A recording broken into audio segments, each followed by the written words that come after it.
My bamboo forest blanket knitting pattern is an easy knit and purl design. Hi, I'm Kristen and welcome back to Studio Knit. Its unique and natural look has raised lines and ridges, giving the impression that you've woven actual bamboo into your knitting. With simple knit and purls, we are working this blanket flat. It's one piece, unseamed. The bamboo texture is only on the right side of our work, so it is not reversible. And I offer it in 7 different blanket sizes to choose among.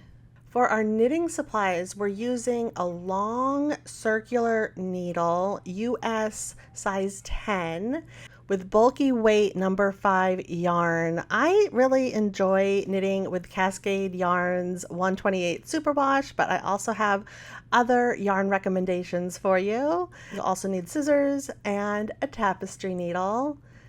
After you select your blanket size, you can see how much yarn you'll need to purchase. I also recommend little stitch markers. I just use a bit of scrap yarn. These knitting needle stoppers are really helpful so that your stitches don't slip off your needle in your project bag. Again, it's optional, but I really like finishing my blanket by blocking it using blocking mats and T-pins and a little spray bottle of water. Step 1 is casting on our stitches, which creates the width of our blanket, and the number of stitches you'll be casting on depends on which blanket size you've chosen. I'm knitting the Lapghan size, so I am casting on 136 stitches here onto my circular needle. And we begin step 2 by simply knitting the bottom border in the garter stitch. And we are knitting it flat.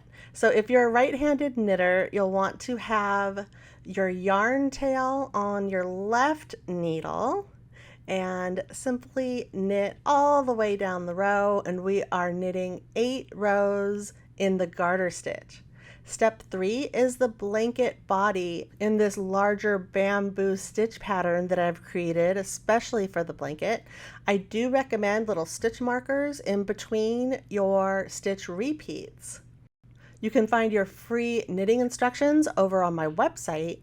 I also have a paid printable PDF available in my Studio Knit shop. Step 3, we are knitting our blanket in the bamboo stitch. Now, I shared a smaller version of the bamboo stitch recently.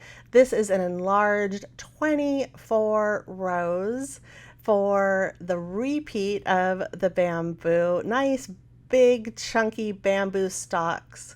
I think it's so beautiful. And I want to point out in the pattern, after you complete your row repeats for the length you desire, we are adding an additional 8 rows 1 through 8 in the bamboo stitch before starting the top border. Step 4 is knitting the garter stitch again. It's another 8 rows for the top border of our blanket. And step 5, we are casting off our stitches. I'm recommending this stretchy bind off technique. Personally, it allows me not to bind off my stitches too tightly. And the technique is knitting one, a yarn over, knitting again, and then taking those first 2 stitches, picking them up and passing them over. We're continuing this all the way down the row. Of course, all of the knitting techniques that are used for this blanket, I have individual knitting technique videos for you. So if you need any help brushing up on some of the basic techniques, go ahead and check those out. And finishing our blanket, we cut our yarn, take our little tapestry needle, and weave in the yarn tail and that last little stitch right there, and then weave in your yarn ends. If you've created a blanket of pretty much any size, you'll have a few different yarn ends because you'll be using more than one ball of yarn. Again, this is optional, but I really like blocking my work. I keep it simple. I just use a spray bottle, get it wet on both sides, pin it down, and within about 24 hours, it's typically ready to take off those blocking mats and display in your home. I hope you're inspired to give my bamboo blanket knitting pattern a try. I have another blanket pattern here that I think you'll really enjoy as well. So please go check that out and I will see you there.